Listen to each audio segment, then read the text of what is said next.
temubanga nga bannanfuusi sabenga bwe muti tutya nti kitaffe ali mu ggulu. Kaakati Abasiraamu tebakkiriza nti kitaabu ali mu ggulu. Bwe mubanga temukkiriza nti kitaabu ali mu ggulu mwe mukkiriza ki? Yokaana 8:44. Yokaana 8:44. Yangu amangu. Bayibuli egamba bw'eti mmwe muli bakitammwe Sitaani. Wangi egamba nti mmwe muli bakitammwe Sitaani. Muli bakitammwe Sitaani. Era mwagala okwegomba kwa kitammwe. Obuuse egamba bw'eti ojja kubisoma Yokaana 8:44. Egamba bw'eti mmwe muli bakitammwe Sitaani. Era mwagala okukola okwegomba kwa kitammwe. Lwaki? Oyo okuva ku lubereberye mussi. Wama Allah walagira Abasiraamu okutta abatali Basiraamu.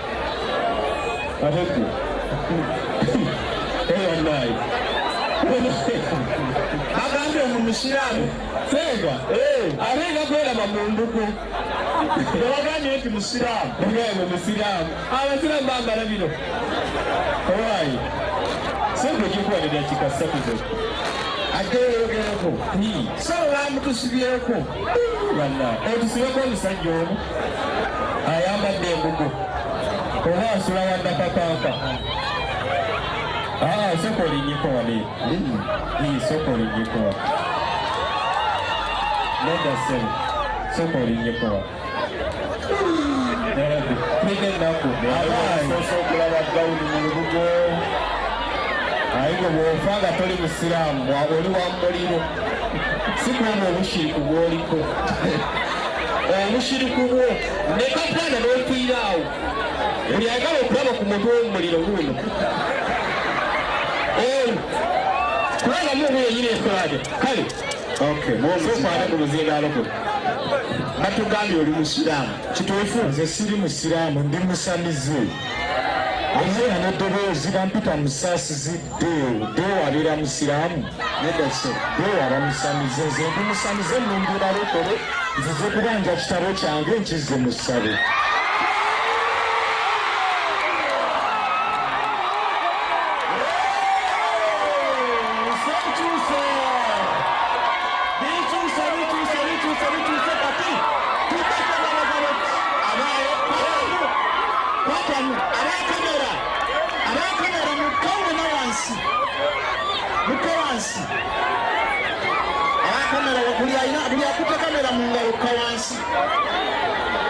Ekitabo kibangi bangi ekitabo mukama wange tebangi ekitabo manje ekitabo bweza Saalongo banaye bweza bamukasa amanya n'eddoboozi bampita musaasizi Deo ejjembe ery'obulokozi eddoboozi lyayogera waggulu ennyo mu ddungu kiwanuka omulalu Sibasiraamu y'abasamize mu Uganda.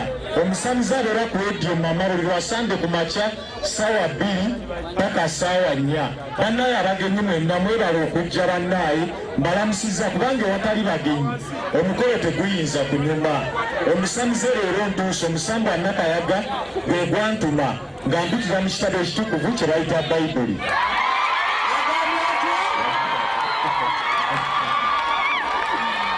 Banaye omusamize omwo enkofiira ya jjajja waayo ekikumi kyolina ng'oli mumativu ofune emitwalo nga tomanyi nagezizze. Yiiawo mundiise ne kaliisa abaliise nazeyiganga kuŋŋanga nvaka mookya ndi mwana azaalwa ye Kambodja nzisemba yate Katonda omutuufu nga nsinziira mu Bayibuli. Katonda omutuufu alina amayembe era nga kawumpuli omusambwa gwe gumukulembedde kalakuku 3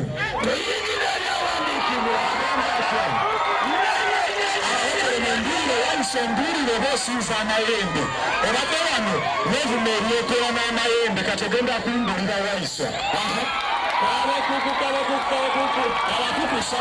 ekitabo kino kiri eno 3 agamba atya Katonda yajjanga ava mu Temani Katonda yajjanga ava ku Temani era omutukuvu yajjanga ava ku lusozi Parani ekitiibwa kye kyalika ku ggulu ensi nejjula ettembe lye fenna tulitendo lye abali wano okumasamasa kwe kwalinga omusana abaddewo era abadde amyansa Mukama oyo Katonda yalina amayembe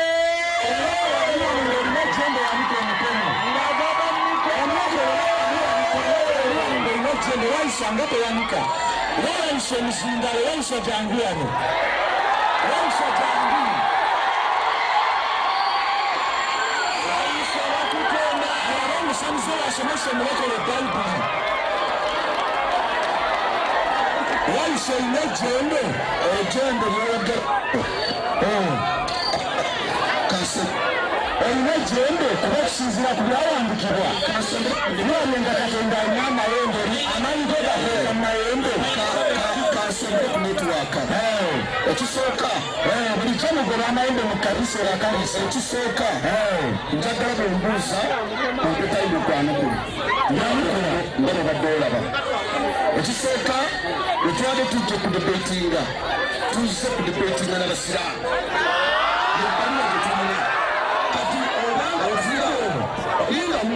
obanga omusamuze naye yeegasse ku Basiraamu kaakati byonna omusamuze byagenda okwogera olaba amayembe ogoba gantudde wali oba bweyisa ogoba gyatu omaliyisa gatuyita wali omufunga ngozinetu nabe omusamuze wasomeseza omulekere Bayibuli tulinawo nnyo yalina amayembe nga gava mukono gwesomesa omusumba Katonda alina amayembe bulijjo mu kanisa lwaki mugagulaha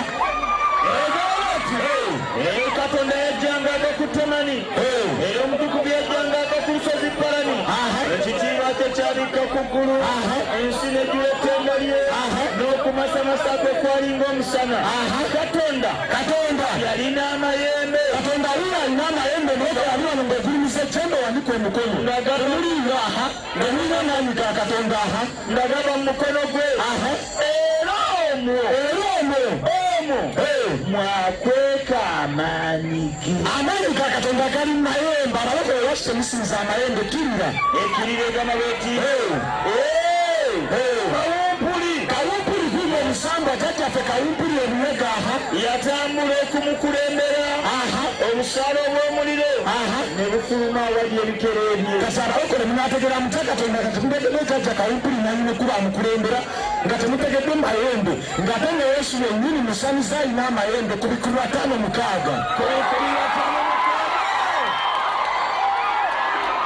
abalokole mumbulire oba mulina amayembe ga Yesu Katonda omutuufu alina amayembe olw'omukazi gama bweti nendaba wakati w'entebe n'ebiramu ebina lelawonga emisamba emizimu n'amayembe ne wakati w'abakadde be bajjajja bajjajja buli kaseera ng'omwana gw'endiga si ye Yesu ng'ayimiridde ng'afaanana ng'eyatulwa walumba ettanda yamutta oyo Yesu ng'alina amayembe 7 Yesu abakkiriza amayembe yanika omukono abadde bayanika bannaye mwava ku byawandikibwa kirira egama beti ng'alina amayembe 7 n'amaaso 7 egyo gy'emyoyo 7 egya Katonda ekitulibwa mu nsi zonna Zabbuli 75 paka 10 nyumba balafutani asadde nnyo ng'alina akatebe watuula ono ali mu Bayibuli owaayi Bayibuli alinga agitwala Zabbuli 75 paka 10 Abasiraamu mumbe obudde baalokole bano 75 naye nze n'abuuliranga emirembe gyonna. Naye nze n'abuuliranga emirembe gyonna. N'ayimbanga okutendereza Katonda wa Yakobo. Era n'amayembe agababi teraga nti amayembe mabi wabula agababi kuba omuntu gwogenda ewa jjajja n'omugamba ndogeronda ganaazikirizibwanga gegakitwalo amagulu amanaayiza naye amayembe agabatuukirivu ganaagulumizibwanga. omwoko yali wanu ng'ogulumiza ejjembe wabika omukono nava ku byawandikibwa Zaburi 49:17.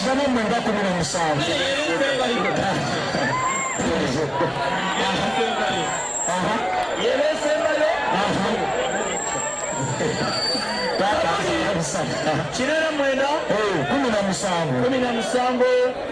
kubanga gwe oli kitiibwa ky'amaanyi gaabwe n'olw'ekisa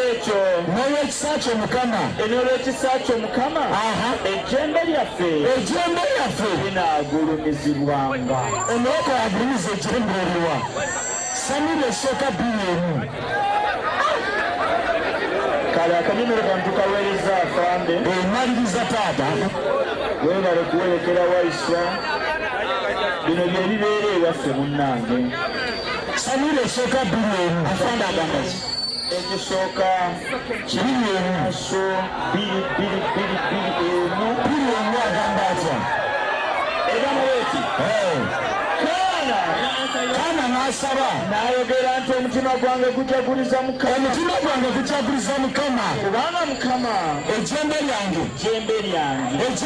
ligulumizibwa Mukama ne Katonda agulumiza ejjembe lwaki abawogole temugulumiza amayembe g'omusabo gaago liko 68 esembayo ekikayoka asaba aweebwa n'abalala balina okujja kasavu kanyama Luka 1:8 atenderezebwa Mukama Katonda wa Isirayiri. atenderezebwa Mukama Katonda wa Isirayiri kubanga akyalidde abantu be nga bakyalidde abeeyiganga era abanunudde era Mukama afande kumulawo 1:9 era Mukama malayo saalongo nve wano katumulewo agenda tutawange otunulawo taata saba otumulewo Luka 1:8 tunulawo Luka 1:8 ekikujja wali bwegamba nsoma bifu kanuko katunuli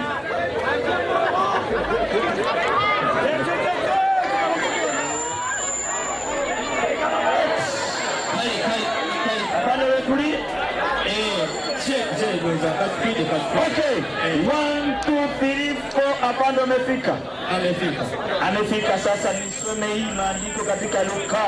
Inagamba bweti atenderezebwe Mukama Katonda wa Isirayiri kubanga akyalidde abantu be era abanunudde correct seka egamba bweti era Mukama atuyimusiriza ejjembe ery'obulokozi.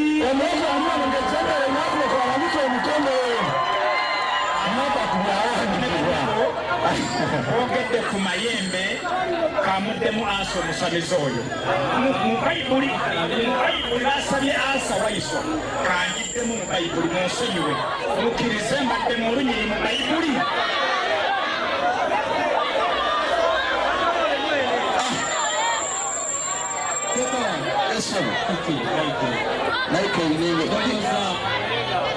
omukulu ye Mukama wange saba Bayibuli yo bayigulu Bayibuli yange bagimpe afande mpa Bayibuli yange muwe Bayibuli mpa Bayibuli yange mulimu amayembe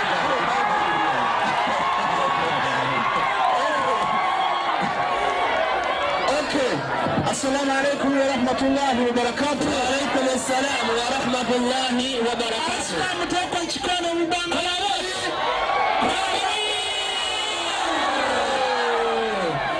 Shefale Isa Jesus yamuka wapendalinya. Abakyala oyitambula mpola n'ogenda wasenga sanatu walina kuwasaganyanga abakyala bali abali mu tent inshallah taala. Alhamdulillah. والصلاة والسلام على رسول الله صلى الله عليه وسلم آمين وعلى آله وصحابه أجمعين. السلام عليكم ورحمة الله وبركاته. السلام عليكم ورحمة الله وبركاته. وعليكم السلام ورحمة الله وبركاته. أتندم ويكتبوا الله سبحانه وتعالى atulese olunaku olwaleero tubere nga tuyiga. Alese baganda baffe omuli ono nanyini bayibuli bulijjo tubategeeza nga amayembe gye gabbera nga abakristaayo bawakana nanyinigo abakimyeko. Emirembe giddire ekitibwa nabbi Muhammadin sallallahu alaihi wasallam yetuyigiriza n'atugamba nti omuntu anaava mu nsi nga yagatta Katonda n'ekintu ekyawamuli emuli abasamize n'abakristaayo abagatta Katonda ng'obugaali. Neneebaza muganda wange Waiswa yeyanjudde bumusoga azaalibwa Kigalama oyo wawano wambaale wano eno namabasa Mugisu lwakuba toyagala wegaana Bugisu kuba n'ekifo kyayogedde kiri Namutumba. Ekifo kyali okwogerako mu Kigalama tekiri mu Busembatya. Mumanyi bulungi. Kakati ensonga engangimaze nja kwebaza abakristaayo abazze. Mubaddemu n'omukadde wange owepoliisi ow'amagye yagula ekitabo kyange wedda anoonyanga nannyini kyo yenze Swaleh Isa Jesus Full Combat. Yagula ekitabo ekyo wedda kimulumye omutwe ayagala tegeera ani nannyini kyo yenze Qirat naye ndikukaabya Abasumba kiro 10 omusomi yesewo pereza ekitabo kiba kya Quran essula 2 aya 78 Quran kitabullah baada billahi minash shaitani rajim bismillahir rahmanir rahim. Neebaza omusumba Waiswa aweereddwa omulamwa gubadde kiriya lwaki tebaagala musiraamu n'asomesa ku majinni n'atugamba nti ffe tetuli baana ba Katonda bo baana ba Katonda ate Katonda alayira ate Katonda asaba ate Katonda muntu ate owekitiibwa Katonda yagamba okwendagaana ebintu nebigaana ne bawa omuntu omusiru n'amuyita Muhammadin sallallahu alaihi wasallama n'agamba n'okugamba awali Allah weewali enki empingu kitegeeza Allah ali kuki ku mpingu. Njagala okubikira Waiswa awali afande weewali empingu naye afande tali ku mpingu. Go back to school. Soma ndiko soma Nemwana wa Hidaya Allah yatutegeeza mu Quran naga nti mu Bahidaya n'abakristaayo Namwana buyabuya. Allah yatutegeeza mu Bahidaya ne mu bakristaayo mulimu ababuyabuya abatamanyi kusoma kitabo. Bw'omu okusomesa ng'ali awo asaatuuka busaatuuka wabula ebisuubizo oyo byalina alina bisuubizo bye baayiga ku bakulu baabwe bye baayiga ku bakulu byabaabwe olw'okumuzaabuza era tebali bo bano tebali kirala wabula abateebereza obuteebereza. Yesu ateebereza buteebereza sola mubuuza kibuuzo mu Qur'ani n'addamu ateebereza buteebereza inna lillahi wa inna ilaihi raji'un. Pereza ekitabo kiba kya Yeremiya 9:3 badde nnungi nnyo lwaki abakristaayo temwagala musiraamu nti ate Allah yalayira ani akulimba. Kyebayita okulayira tekijjaako muntu oba tekijja Katonda bwa Katonda. Okulayira kulina emiteeko 5 kitegeeza okwekakasa. Nze wemba wano ngamba nkakasa ndayira nabadde iganga mukiki kitegeeza nkakasa nabaddeyo. Allah kyategeeza nkakasa nze natonda omuntu nti ate Allah alayira atya ennaku mu kyalo. Some ekiwandiiko egamba bweti yangwa seeka egamba era banaanuula olulimi lwabwe. Bayibuli yatutegeeza tenetugamba nti teri musumba wabula nga kyakola banaanuula ennimi zaabwe ng'omutego azze kutegerako bantu olw'okulimba era obwedde alimba bulimbi era bafuuse olaba oyo w'amaanyi era bamuwerekera muwerekezi ne sebo afanda ava mu ofiisi azze kuwerekera oyo lwakujja kulimba mu nsi.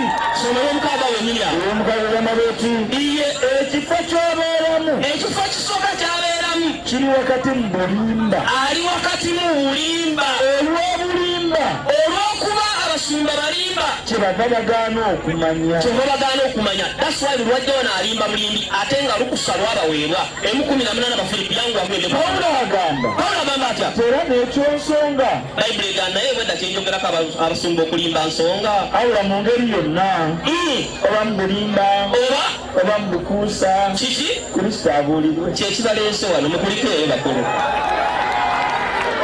omusomi omulama nga sinagenda kusomesa obwedda asomesa byasomesezza wano. Lwaki abakulisitaayo tebaagala Basiraamu? Ensonga esooka fitina nsaalwa kyova buli wakwata ku muzindaalo Allah mubi Muhammad mubi Abasiraamu babi nnyo. Ekibasumbula lwaki tebaagala Basiraamu? Fitina na nswala mutima. Essula 10 aya 19 sura al-Baqara soma ndiko tuendelee 19 leta seeka olwawulira abasajja nti balina baana yalowooza ddala nti n'abasajja balina baana ate nze sirinya pasita waisa balisanyuka ayinza okulowooza nti kagende bulubandi gye bakola bulubandi sebe tebamukola awo somo kiwandiiko 19 essula 10 yamusubiri bano bangi mu bannannyini kuba nakitabo. kakati owekitiibwa Allah yatutegeeza lwaki abakulisitaayo tebaagala Basiraamu. Yatugamba nti bangi mu bannannyini kitabo Abayudaaya n'abakulisitaayo baagala kiki singa babazizza mmwe bababuzizza mmwe ekitambuza abakulisitaayo abo n'Abayudaaya kubuza bakkiriza Abasiraamu babajje mu Busiraamu kyebaagala baagala okutujja mu ddiini eno ey'Obusiraamu babaze mu butakkiriza bwabwe batuuse mu butakkiriza bwabwe bwe baakwata. Ekyo lwakuba nti ekyo tebakikola nti lwakwagala lwakuba nti olw'ensaalwa balina ensaalwa gye balina mu mitima gyabwe. era oyo atudde awo ali ku nsaalwa kutya 2 years nsaalwa. That's why tebaagala muki tebaagala Basiraamu. Agambye abatali baana babo abaana bakatonda mupanikire ku ngalo. Inna lillahi leka mbawo obubaka 8 the book of Matthew. Omwami oli agambye abaana ba Katonda bwe bagenda eri Katonda waliwo abatagenda be basitaani era ba muliro. Kankubikire abaana ba Katonda mbabikira sindika kiwandiiko Era abaana abayita abaana ba Katonda Katonda iye balikowera mu kizikiza ekyebweru. olunaku olw'enkomerero Katonda agenda bagobera mu kizikiza ekyebweru. Eyo yerimu okukaaba eyo omugenda kukaaba n'okuluma obujiji nga teri abayamba naye nga baddu ba Allah subhanahu wa ta'ala bali mu kweyagala. 4:69 yangu enjizeewe 4:69 omusumba ansanyusiza n'agamba abakyala bano bali kuseka si bamujjana era okumanya si bamujjana. Abasajja balina Abasiraamu balina abakazi muki mujjana. kakati mpereza ekiwandiiko ngenda kusuula omusumba mu baketi kati yangu era Katonda alikowera abamutyanga ku nsi. Qur'ani yega nti Katonda alikowera abo abamutyanga ku nsi. Agamba abaddu bange abawulize bagambe nti ya ibadi abange mu abaali ku nsi nga temweyita baana muli baddu bange ng'ate bawulize temulina kutyama olwaleero. tetugenda kuwala kutya ku lunaku lwa nkomerero. Era temuli mmwe bakunakuwala. teri musiraamu yali mu nsi nga muddu wa Katonda agenda kunakuwala. Era bakkiriza ebigambo byaffe nga bakkiriza ebigambo by'ekisiima Katonda ne babeera Abasiraamu ne baba mu nsi ne bakkiriza eddiini ey'Obusiraamu. kale alibagamba Katonda agenda kugamba Abasiraamu muyingire jjana. Abasiraamu abali wano Katonda bagambe muyingire jjana ennyumba ey'emirembe ki mmwe abaami ne bakyala bammwe nga ki nga mweyagala. omusomi kakati nsuula musumba mu baketi alina olunyiriri nga Bayibuli Katonda agamba abasajja n'abakyala muyingire mu ggulu n'abakulisitaayo muyingire mu ggulu n'abakyala bammwe. Tereeza ekibuuzo. Bayibuli ng'egamba manyi bano bategeera mu kibanja njagala vaasi Katonda ng'agamba mu Bayibuli abakulisitaayo muyingire eggulu imwe n'abakyala bammwe nga mweyagala wano obenda wayita professor come here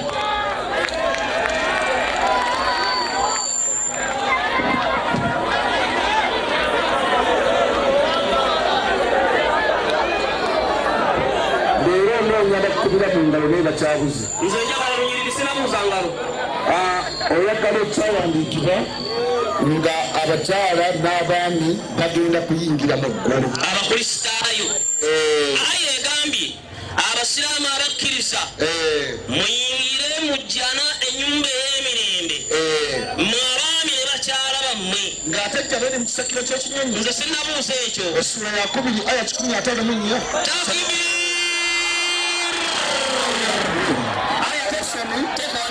ogenda kusoma nteeka omusima nukuleddemu ansi kubanga kwejja naye mu kisakiro kye sinnabuuza ekyo nakyo kyetaaga sinnakibuuza omanye nti ekisakiro ky'ekinyonyi tekigenda mu kitanda kya sokonzekerefaliyo ekimuzindaalo ekyetaaga tekale muzindaalo omusomi 18:13 ngere 18:13 addamu nga tannawulira bayibuli egamba nti omuntu bw'addamu nga tannawulira beba busirusiru naki naddalu alaluse era kati awo tabitegedde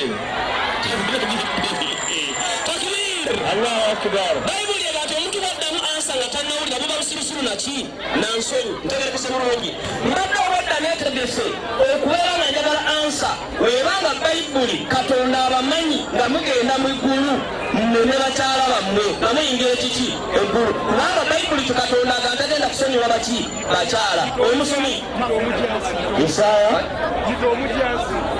olwayi Isaaya 4:28 Isaaya 4:28 yanga seeka 4:28 yango era bwentunula bannange nze bwentunuulira ku mmeeza y'abasumba baabo bali 10 tewali muntu mubbo tewali muntu mwabo bennyini temuli ateesa bigambo ayinza okunnyanukula awo tewali asobola kunnyima ku kigere kunnyanukula mubuuzi waaba muzeeyi wange afande gwosobola piya bayibuli ng'egamba abakristaayo mmwe muyingira eggulu ne bakyala bammwe 1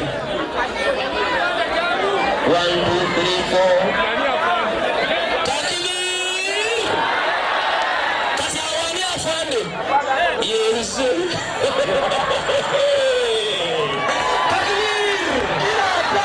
kila atano ogattagattamu awo baweza taani nzunza kaalo omusomi etubakubuuza nti omulama gugamba lwaki temwagala bukristaayo noleta aya nti allah muntu mba newunyetege basiraamu musomese nnyo abaana eddiini kati wulira aya eno anamwemukaaga omusumba gyaleese n'agamba obusiraamu allah muntu ngaffe inna lillahi wa inna ilaihi rajiun sokolinemu abakristaayo mukubeeko omusumba eyo mungalo pasitawayisa mumwongere omugalo 17:18 ngero 17:18 egamba omuntu alula amagezi n'okutegeera mpulira yakuba mu ngalo somera aya onveewo egamba eti somaniko ey'omukaaga bagamba ggwe muhammadi aya eno egamba ebigambo bino wammanga nabbi isa mutabani wa maryamu yesu kristo muganda wange mukulu wange ze mutoowe ajja asanga abayudaaya bamuyita katonda era bamuyita omwana waani wa katonda allah agamba nabbi sallallahu wasallama tegeeza abantu nti gwe toli katonda oli muntu maliriza aya seeka yange egamba bweti nti mazima iye nze ndi muntu nga mmwe ayogera ebigambo bano tutegeeza nti muntu ye nabbi kati maliriza tamaliriza statement natumibwa nze muhammadi omuntu nga mmwe ntumibwa gyendi ndi mazima katonda wammwe kiki ye katonda omu asoma eyo n'agitemako n'agamba haleluya emere bakuba katogoolye kubanga omaze